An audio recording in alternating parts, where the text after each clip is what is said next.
Kisah Nabi Muhammad bagian 83, Abul Ash dan Zainab.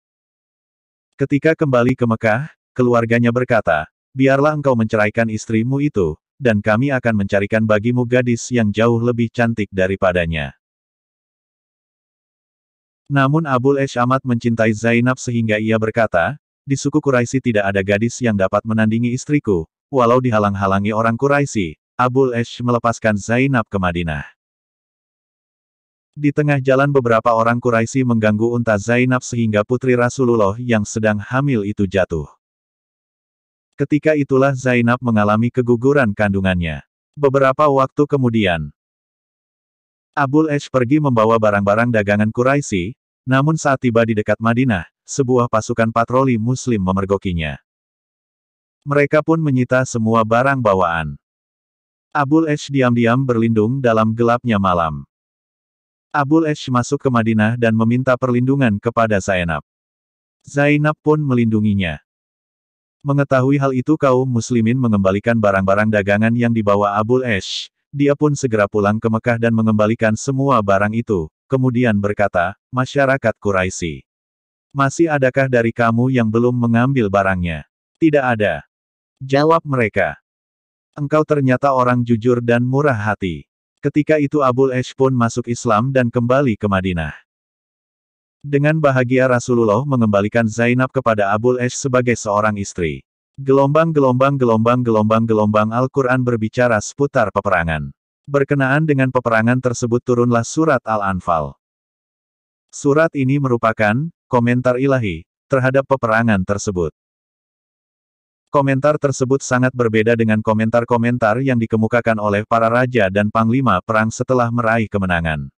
Pertama, Allah mengalihkan pandangan kaum muslimin untuk melihat segala kekurangan akhlak yang masih ada pada diri mereka dan sebagainya, agar mereka berupaya untuk menyempurnakan jiwa mereka dan membersihkannya dari kekurangan-kekurangan tersebut.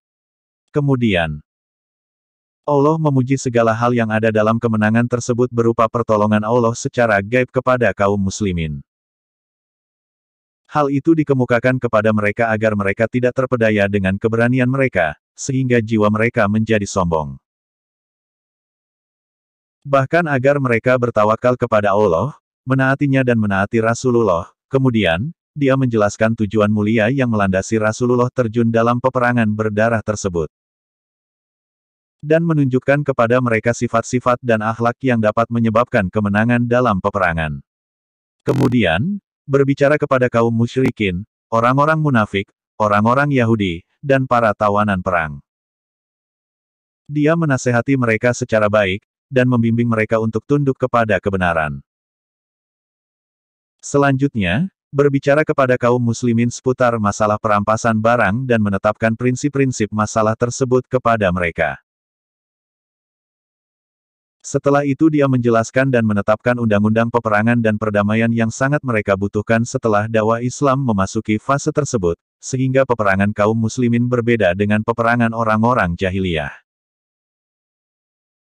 Kaum muslimin memiliki kelebihan dalam hal akhlak dan nilai dan menegaskan kepada dunia bahwa Islam bukan sekedar teori namun juga mendidik penganutnya secara praktis di atas asas dan prinsip yang diserukan olehnya. Kemudian menetapkan beberapa ketentuan dari undang-undang negara Islam yang menjelaskan tentang perbedaan antara kaum muslimin yang tinggal di dalam batas negara Islam dan kaum muslimin yang tinggal di luar batas negara Islam. Pada tahun kedua Hijriah diwajibkan saum Ramadan, diwajibkan zakat fitrah dan dijelaskan nisab-nisab zakat yang lain. Diwajibkannya zakat fitrah, serta meringankan beban yang dipikul oleh sejumlah besar kaum muhajirin, karena mereka adalah kaum fukara yang tidak dapat memenuhi kebutuhan hidupnya. Di antara peristiwa yang terindah adalah hari raya pertama bagi kaum muslimin jatuh pada bulan Syawal tahun kedua Hijriah setelah meraih kemenangan dalam Perang Badar. Alangkah indahnya hari raya yang membahagiakan itu, yang Allah berikan kepada mereka setelah mereka meraih kemenangan dan kemuliaan. Alangkah indahnya pemandangan sholat Id yang mereka lakukan setelah mereka keluar dari rumah-rumah mereka sambil mengumandangkan takbir, tauhid, dan tahmid. Hati mereka penuh dengan harapan kepada Allah, rindu kepada rahmat dan keridaan-Nya. Setelah Allah berikan berbagai nikmat kepada mereka dan didukung dengan pertolongannya. Hal itu diingatkan kepada mereka dengan firman-Nya, Quran Surat Al-Anfal, pukul 8.26. Dan ingatlah para muhajirin ketika kamu masih berjumlah sedikit lagi tertindas di muka bumi, maka kamu takut orang-orang Mekah akan menculik kamu, maka Allah memberikan kamu tempat menetap Madinah. Mendukung kamu dengan pertolongannya dan memberi rizki kamu dari yang baik-baik agar kamu bersyukur. Bersambung bagian 84.